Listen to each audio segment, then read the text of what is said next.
मैं हमेशा महीने में अपने आप से सवाल पूछता हूँ ये वाला कि अगर मेरी फैमिली टोटल मेरे इनकम पे डिपेंडेंट है, तो क्या मैंने उनके लिए इतना पैसा जोड़ रखा है कि मेरी उनकी सिक्योरिटी के लिए काफ़ी है? ये मेरा बहुत इंपॉर्टेंट क्वेश्चन होता है जो मैं हर महीने पूछता हूँ। सेकंड क्वेश्चन मेरा ये आता है कि अगर किसी भी तरीके से इनकम स्टॉप हो जाती है, मान के चलिए किसी भी तरीके से इनकम, तो कितने महीने का मेरे पास में सेविंग्स अपने पास में रखी हुई है? This is question number 2। तीसरा मेरे पास में क्वेश्चन आता है, क्या मैं लाइफ के अंदर में जो मैं करना चाहता हूँ, क्या मेरे पास इतना पैसा है कि जो मैं चाहता हूँ काम करना, जो मैं खरीदना चाहता हूँ, क्या मैं उसे फ्री माइंड से खरीद पा रहा हूँ? या एक क्वेश्चन और ज़्यादा होता है कि अगले 3 सालों में जिस तरीके से महँगाई बढ़ रही है, आपको क्या लगता है अगर आपकी इनकम ऐसे ही रही अगले 5-7 सालों में, तो आगे 5-7 साल आने वाले थोड़े टफ नहीं हो जाएँगे? अगर आप ये रियलाइज़ कर चुके हैं, तो चलते हैं हम अपने आगे तरफ में। कंटिन्यू बने रहिएगा मेरे साथ में। हाय फ्रेंड, अगर आप लोग अपना कोई भी बिज़नेस करने के लिए सोच रहे हैं, पार्ट टाइम, फुल टाइम और ऑनलाइन, मैं आप लोगों को रिकमेंड करता हूँ कि आप अपना रियल एस्टेट बिज़नेस शुरू करिए as a consultant, part time, full time और ऑनलाइन। सबसे खूबसूरत बात इस बिज़नेस की ये है कि 70 से 80 लाख का टर्नओवर बहुत जल्दी क्रिएट हो जाता है एक नॉर्मल फैमिली से जो मिडिल क्लास है। आप लोगों को पता है कि भारत के अंदर में 60 टू 70% जो पैसा है लोगों का है, जो रिच क्लास लोग होते हैं, वो पैसा अपना किस रूप में रखते हैं? यस, आंसर आपका बिल्कुल ठीक है, वो रियल एस्टेट के रूप में रखते हैं। कभी आपने सोचा ऐसा क्यों है? 60 टू 70% पैसा रियल एस्टेट में रखा गया है। इसका रीज़न ये है कि जो जो रियल एस्टेट होता है उसके अंदर में एक बहुत खास बात ये होती है कि एक तो ये बहुत सेफ होता है, दूसरा ये हमेशा अप्रिशिएट होता है। आपने कभी नोट किया है कि हमेशा अप्रिशिएट क्यों होता है? Why real estate is always appreciate? Okay, देखिए एप्रिशिएशन समझने से पहले हमें ये समझना पड़ेगा कि कोई भी चीज़ एप्रिशिएट क्यों होती है। देखिए कोई भी चीज़ एप्रिशिएट हो डिमांड एंड सप्लाई के फील्ड से। अगर डिमांड बहुत ज़्यादा है, सप्लाई नहीं है, तो बट ऑब्वियसली उसकी डिमांड, उसकी जो रेट है उसका बढ़ता चला जाएगा। और अगर उसकी सप्लाई बहुत ज़्यादा है, डिमांड बहुत कम है, तो भी उसका जो है वो रेट गिरता चला जाएगा। अब रियल एस्टेट के बारे में कमाल की बात यह है कि हम इस दुनिया के अंदर में हर एक चीज़ मैन्युफैक्चर कर सकते हैं। हम इंक्लूडिंग ह्यूमन बीइंग, हम वेजिटेबल, फिश, पोल्ट्री, हम लकड़ी, फर्नीचर, हम कुछ भी मैन्युफैक्चर कर सकते हैं सिवाय एक चीज़ के, और वो है लैंड। हम लैंड मैन्युफैक्चर नहीं कर सकते, हम सिर्फ लैंड मैनिपुलेट कर सकते हैं। पहाड़ काट के हम खेत बना रहे हैं, हम मिट्टी डाल के समुद्र के अंदर में ज़मीन बना रहे हैं, हम सिर्फ मैनिपुलेट कर सकते हैं। तो यही रीज़न है, एक चीज़ है जिसकी सप्लाई आज तक है नहीं और इसकी डिमांड डे बाय डे बढ़ती जा रही है। अब कमाल की बात ये होती है कि जो रियल एस्टेट है उसके जो फैक्टर है, डिमांड के फैक्टर है, वो मार्केट पे डिपेंड नहीं करते कि मार्केट क्या कह रहा है। बाकी चीज़ों में होता है मार्केट अप है, मार्केट डाउन है, लेकिन रियल एस्टेट का मार्केट से कोई लेना देना नहीं है। मैं आपको कुछ एग्जाम्पल के तौर पर बताता हूँ। जिस वक्त अगर आप ये वीडियो सुन रहे हैं, इस वक्त कई फैमिली ऐसी होंगी जिसमें सास बहू के झगड़े हो रहे होंगे, और कमाल की बात ये आती है कि अगर सास और बहू में झगड़ा हो रहा है तो रियल एस्टेट की डिमांड आ जाती है। अगर हस्बैंड वाइफ, आजकल न्यूक्लियर फैमिली का ट्रेंड है, लोग कहते हैं नहीं ठीक है भैया, कोई लड़ाई कोई झगड़ा नहीं है, लेकिन हम अपना अलग रहना चाहते हैं, तो अलग रहना चाहते हैं तो भी रियल एस्टेट की डिमांड आ जाती है। एक जॉइंट फैमिली, 1000 गज की कोठी है, बड़े भाई छोटे भाई में झगड़ा होता रहता है, तो भी पेरेंट्स कहते हैं कि ठीक है भाई अपना अपना घर अलग कर लो, तो भी रियल एस्टेट की डिमांड आ जाती है।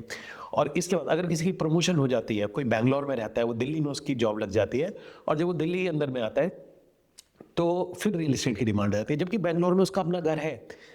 उसके बाद आता है लोगों को मनी पार्क करनी होती है, and this is one of the most biggest factor.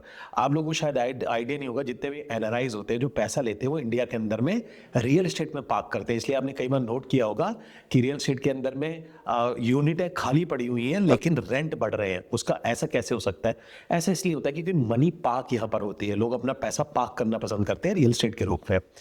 तो एक बाहर का कोई एनआरआई है, अगर उसे मनी पार्क करना है तो यहाँ करेगा। कोई रिच आदमी उसे मनी पार्क करनी है, real estate is the option. इसके बाद फैक्टर आता है लोगों को सेकंड होम बनाने का बहुत मन। एक घर है दिल्ली में, अच्छा खासा घर है, मुंबई में अच्छा खासा घर है, लेकिन अब उसे एक समुद्र किनारे घर चाहिए, उसको एक पहाड़ों पे दिखता हुआ घर चाहिए या रियल एस्टेट चाहिए उसको। तो सेकंड होम का कल्चर आ गया। दुबई के अंदर में उसको घर चाहिए। इस तरीके से उसके पास वो चाहता है कि मेरे पास मल्टीपल प्रॉपर्टीज हो। इसके बाद आता है कि अगर किसी आदमी की प्रमोशन हो जाती है तो छोटे घर में, एक वाइस प्रेसिडेंट है वो छोटे घर में नहीं रहेगा। बहुत पुरानी कहावत है, देखिए जी, उसमें कहा जाता है कि आदमी तो सिर्फ 1 BHK में रहता है, बाकी में तो उसका घमंड रहता है। और आप यकीन मानिए कि घमंड के लिए भी आपको कंस्ट्रक्शन करनी पड़ती है। तो जिसका जितना बड़ा घमंड, वीपी हो गया, वाइस प्रेसिडेंट हो गया, कंपनी का सी हो गया, वो छोटे घर में नहीं रहेगा, उसको बड़ा घर चाहिए। तो बड़े घर के लिए बड़ी ज़मीन चाहिए, बड़ा स्पेस वो ऑक्यूपाई करता है। अब ये वो फैक्टर है जो कि मार्केट से रिलेट ही नहीं करते, मार्केट से इसका कोई लेना देना नहीं है। यही रीज़न है कि रियल एस्टेट के अंदर में हमेशा पैसा आता रहता है। कोई भी कमाएगा, कैसे भी कमाएगा, 60 to 70% पैसा इसी के अंदर में डालेगा। तो यही रीज़न है कि इसके अंदर में बहुत तेज़ी से एप्रिसिएशन होता रहता है। अब ये जब इसमें एप्रिसिएशन होता ही है, यानी कि ये बात तो तय हो गई है कि लोग इसके अंदर में पैसा डालेंगे ही डालेंगे। तो भैया अगर थोड़ा पैसा मेरे थ्रू डाले, फॉर एग्जांपल है कि मेरे पास, मैं अपनी लाइफ के अंदर में 100 ऐसे इन्वेस्टर को चुन लेता हूँ जो सालाना एवरी ईयर करीब 3 से 4 करोड़ रुपए रियल एस्टेट में डालते हैं। मैं ज़्यादा की बात नहीं कर रहा हूँ, सिर्फ 100 की बात कर रहा हूँ। 100 की ऐसी बात करते हो जो सिर्फ 3 करोड़ रुपए डालते, तो 300 करोड़ रुपए मेरे थ्रू रियल एस्टेट में इन्वेस्ट होता है एवरी ईयर। और अगर उसके मैं परसेंटेज की बात करूँ, उसका 2% भी अगर मुझे मिलता है तो 300 करोड़ का 2% होता है 6 करोड़ रुपए। यानी कि अगर मेरे पास सिर्फ पूरी लाइफ स्पैन में मेरे पास सिर्फ 100 इन्वेस्टर भी आ जाते हैं और ये 100 इन्वेस्टर मेरे थ्रू अगर 1 करोड़ रुपए भी डालते तो 100 करोड़ का मेरे थ्रू बिजनेस जाता है और 2 करोड़ मेरी सालाना इनकम होती है। यानी कि इस जन्म के अंदर में मैं बहुत अच्छी लाइफ जी सकता हूँ। ये रियल एस्टेट की खास बात होती है। अब सवाल ये आता है इसके अंदर में कि हम रियल एस्टेट बिजनेस को शुरू कैसे कर सकते हैं, मैं क्या, कौन से तरीके मैं शुरू कहाँ से करूँ, कैसे करूँ। तो देखिए, मैं थोड़ा सा आपको मिथ ब्रेक करना चाहूँगा। पहला मिथ तो ये होता है कि भाई मैं इस बिज़नेस में नया हूँ, मेरे को कोई तजुर्बा नहीं है। देखिए, किसी ना किसी बिज़नेस के अंदर में तो कभी ना कभी कोई ना कोई तो नया होता ही है। तो ऐसा तो है नहीं कि अगर मेरे को इसका एक्सपीरियंस नहीं है तो मैं नहीं कर सकता। बट ऑब्वियसली ये सवाल मत पूछे कि मैं नया हूँ, ये सवाल पूछे कि आप सीख सकते हैं, क्या आप तैयार हैं लर्न करने के लिए। अगर आप तैयार हैं तो मेरा कुछ प्रोग्राम है जिनको आप अटेंड कर सकते हैं और उसके अंदर में आपको पूरा का पूरा रियल एस्टेट सिखाया जाएगा। दूसरा प्रॉब्लम आता है लोगों को, जो मिथ आता है कि वो कहते हैं कि मेरे पास तो बहुत पैसा नहीं है, रियल बिजनेस करने के लिए तो लाखों करोड़ों रुपए चाहिए होंगे, 10 20 50 लाख रुपए चाहिए होंगे। मैं कह रहा हूं बिल्कुल भी नहीं चाहिए होते। इस बिजनेस को शुरू करने के लिए ज़्यादा अगर मैं आपकी लर्निंग, ट्रेनिंग, सबकी फीस भी लगा लेता हूं तो ज़्यादा से ज़्यादा 1-1.5 लाख रुपए में आपके लाइसेंसिंग फीस वगैरह, ऐड जनरेट करने का, वो भी 1 से 1.5 लाख रुपए आप अगर लगाते हैं तो वहां पर आप अपना बिजनेस को शुरू कर सकते हैं। ये भी तब है जब आप पैसे लगाते हैं। आपके पास बिल्कुल भी पैसे नहीं है, सिर्फ लर्निंग के पैसे हैं, तो भी आप इस बिजनेस को बहुत इजीली शुरू कर सकते हैं। क्योंकि बहुत सारे ऐसे तरीके होते हैं जिसमें आप अपनी पहली 3 सेल को बिना किसी पैसे लगाए, लीड जनरेट किए, बिना गूगल मेटा किसी को पैसे दिए, अपनी फर्स्ट 3 सेल को आप कर लेते हैं और करने के बाद में उन 3 सेल पैसे से आप अपने पूरे बिजनेस को बना सकते हैं। ये भी तरीका है। तीसरा, चौथा, इसके अंदर में लोगों के पास में मिथ होता है कि मैं तो बहुत ओल्ड हो गया हूँ। देखिए, ओल्ड है या एक मिथ होता है कि मैं तो अभी बहुत यंग हूँ। और कुछ लोग होता है मेरे पास टाइम ही नहीं है, कुछ लोगों को ये मिथ होता है मेरे पास टाइम नहीं है, मैं इस बिजनेस को कैसे करूँगा। तो देखो गाइस, एक एक करके मैं बताता हूँ। सबसे पहला एक मिथ होता है मेरे पास में टाइम नहीं है। टाइम का मतलब ये हो गया कि बॉस, आपको ये समझना पड़ेगा कि अगर आप अपने पेपर पे, पेन पे लिखेगा और उसमें ये लिखेगा कि 2 लाख रुपए कमाने में या 1 लाख रुपए कमाने में, कहीं आप इतने बिजी तो नहीं है कि आपको 4 लाख रुपए महीना कमाने या 5 लाख रुपए कमाने का टाइम नहीं है। ये सवाल आपने अपने आप से पूछना है। दूसरा आता है कि मैं बहुत यंग हूँ, तो भैया ये तो बेनिफिट है, और अगर आप ओल्ड है तो आपके पास तजुर्बा है। दिस इज ऑल हमारे ब्रेन के हैक्स होते हैं जो हमारे को दिमाग बोलता है कि नहीं, मुझे क्यों नहीं करना चाहिए, ये उसके रीजंस होते हैं। हाँ, यानी कि सवाल ये आता है कि आप किसी भी फील्ड में कैसे भी हैं, कोई भी परिस्थिति है, चाहे आपके पास पैसे नहीं है तो पैसे, बट ऑब्वियसली कोई भी आदमी काम करता है उसमें पैसे थोड़ी होते, पैसे उसे अरेंज करने पड़ते हैं। पैसे नहीं है, आप यंग हैं, आप इसके अंदर में बहुत बूढ़े हो चुके हैं, आपके पास टाइम नहीं है, आपके पास रिसोर्सेज की कमी है, आपके पास अभी कॉन्टैक्ट इतने अच्छे नहीं है। ये सब आपके मिथ हैं। इसके अलावा भी आप, अगर आपके पास ये है, तब भी आप अपने बिजनेस को शुरू कर सकते हैं, बहुत अच्छे से काम कर सकते हैं। अब आता है क्या है कि आप इस बिजनेस को कैसे कैसे कर सकते हैं। देखिए, इस बिजनेस को करने के कई सारे तरीके होते हैं। पहला तो तरीका ये होता है कि जो आपने सुना होगा, सेल, परचेज, रेंटिंग। देखिए, जो मैं प्रमोट नहीं करता हूँ, मैं आपको एनकरेज भी नहीं करता हूँ कि आप सेल, परचेज, रेंटिंग, यस ये ज़रूरी है, मार्केट का एक बहुत इंपॉर्टेंट पॉइंट है। पर मैं क्या सजेस्ट करता हूँ कि आप सबसे पहले बिल्डर के चैनल पार्टनर बनिए। बिल्डर के चैनल पार्टनर, क्योंकि अगर आप बिल्डर के चैनल पार्टनर बनते हैं तो ये प्राइमरी मार्केट कहा जाता है। तो अगर आप प्राइमरी मार्केट में एंट्री करते हैं तो सेकेंडरी मार्केट में आपकी ऑटोमेटिकली एंट्री हो जाती है। क्योंकि जो अगर आप किसी बिल्डर के लिए बेचेंगे तो फ्यूचर में रीसेल भी आप उसका कर सकते हैं। लेकिन अगर आप सीधा रीसेल में आ जाते हैं तो प्राइमरी मार्केट से छूटे रह जाते हैं। इसलिए मैं रिकमेंड करता हूँ, otherwise secondary market is very good and very huge market. तो आप चैनल पार्टनर बनते हैं किसी बिल्डर के और आप वहां से काम को शुरू करते हैं। अब चैनल पार्टनर बनने के भी 2 तरीके होते हैं। पहला तरीका तो ये होता है कि आप क्या करते हैं कि आप रेरा लाइसेंस अप्लाई करते हैं और सीधा डायरेक्ट बिल्डर के साथ काम कर लेते हैं। दूसरा तरीका आपका ये होता है कि भारत के अंदर में बहुत सारी कंपनियां ऐसी हैं, आप उनके साथ काम कर सकते हैं। ये एक लीगल और लेजिट तरीका होता है कि आप उनके साथ ज्वाइन कर लेते हैं, आप उनके रेरा लाइसेंस पे काम करते हैं, मतलब वो आपको एक पूरा स्ट्रक्चर बना के दे देती हैं। तो मैं आप लोगों को सजेस्ट करता हूँ कि अगर आप शुरू करना चाहते हैं तो आप सेकंड जो तरीका होता है उसके साथ में आप शुरू करिएगा। अब हम लीड कैसे जनरेट करनी है।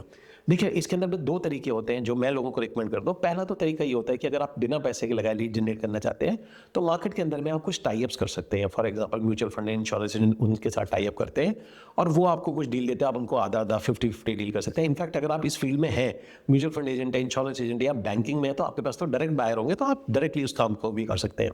इसके बाद तीसरा तरीका जो आता है काम, अगर लीड जनरेट की, वो फिर मेटा और गूगल और फिर 99 एकर्स ये आते हैं। इस तरीके से आप इस बिज़नेस को शुरू कर सकते हैं। अब गाइस, ये जो पूरा का पूरा जो रियल एस्टेट बिजनेस है, इसकी खास बात क्या है? बेनिफिट नंबर 1, अब हम कुछ बेनिफिट की बात करते हैं। तो पहला बेनिफिट इसके अंदर में ये होता है कि एक नॉर्मल फैमिली से बहुत बड़ा टर्नओवर क्रिएट हो जाता है। मैं आपको एक एग्जांपल के तौर पर बताता हूँ। हस्बैंड जो है 70,000 रुपये कमाता है, वाइफ जो है 70,000 रुपये कमाती है, टोटल होता है 1,40,000 रुपये महीना। अब ये मिडिल क्लास में काउंट किया था भारत में आज की डेट में। लेकिन आप नोट करिएगा कि इनको अगर हम कोई भी प्रोडक्ट में सेल करने जाता हूं तो मैं 7-8 लाख से ज़्यादा का टर्नओवर नहीं ले सकता।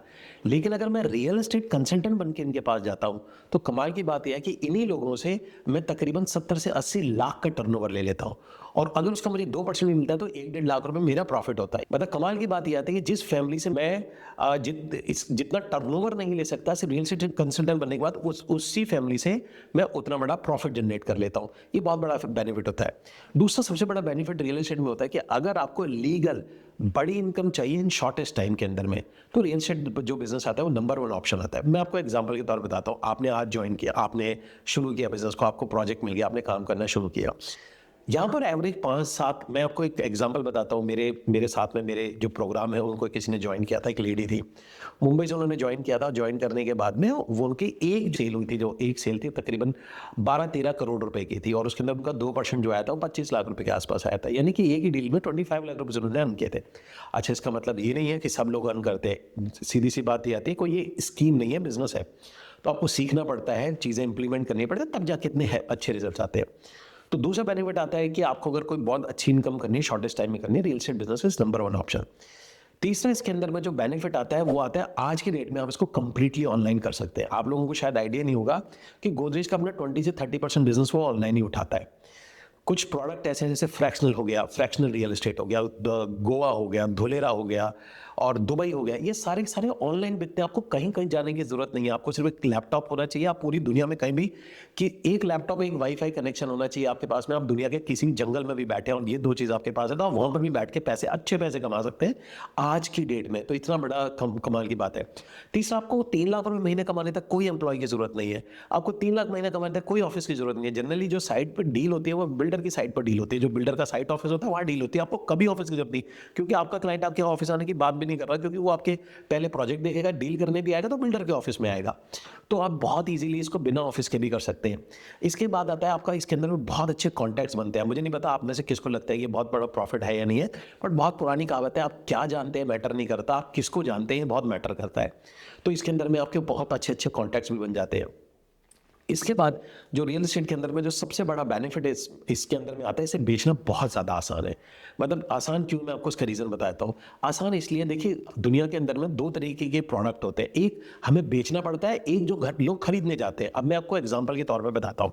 फॉर एग्जांपल, अगर आपका घर का दूध खत्म हो जाए तो आप एडवर्टाइजमेंट का वेट नहीं करोगे। आपके घर में ग्रॉसरी खत्म हो जाए, नहीं वेट करो। मेडिसिन खत्म हो जाए, वेट नहीं करोगे। आप क्या करोगे, सीधा जाओगे दुकान पर, जाओगे, खरीद के लेके आ जाओगे। ये बहुत बड़ा बेनिफिट होता है इसका। तो इसमें ऐसा कौन सा प्रोडक्ट है जिसके अंदर में आपको बेचना नहीं पड़ता, लोग खरीदने के लिए खुद से जाते हैं, उसमें जो सबसे बड़ा टिकट साइज है और वो है रियल एस्टेट का। ये बहुत बड़ा एडवांटेज है। और मतलब 1 से 1.5 करोड़ का टर्नओवर एक मिडिल क्लास से लेने जा रहे हैं, और वो भी आदमी को खुद जरूरत है। जिसको दुकान लेनी है वो आपका वेट नहीं कर रहा है, जिसको शॉप लेनी है आपका वेट नहीं कर रहा है, जिसको ऑफिस लेना है वो आपका वेट नहीं कर रहा है, जिसको घर लेना है वो आपका वेट नहीं कर रहा है, जिसको बंगला लेना है आपका वेट नहीं कर रहा है, जिसको फ्रैक्शन लेना है वो आपका वेट नहीं कर रहा है। वो घर पे उसको चाहिए और वो जाके अपना प्रोडक्ट बाय कर रहा है। तो ये इसके अंदर में ऐसे कुछ बेनिफिट्स होते हैं जो इसके अलावा बाकी किसी फील्ड में मिलने लगभग नामुमकिन है। और एक जो चीज़ इसको बहुत खास बनाती है, यहाँ पर जो इनकम आती है वो हमेशा लाखों में आती है। और इसके बाद जो सबसे बड़ा बेनिफिट आता है वो ये आता है कि ये एक सेफेस्ट करियर है। आज आप लोगों ने देखा होगा कि कितने सारे ले ऑफ्स होते हैं, लोग डरते हैं मेरी जॉब कब तक सेफ है, मेरी इंडस्ट्री कब तक सेफ है। तो रोटी, कपड़ा और मकान, ये तीनों सबसे सेफेस्ट बिजनेस में से आते हैं। तो अगर आप में से कोई अपना सेफेस्ट बिजनेस करने के लिए भी सोच रहा है तो भी रियल एस्टेट उसके अंदर में टॉप पोजीशन में आएगा, अगर टर्नओवर अच्छा खासा आपको चाहिए तो।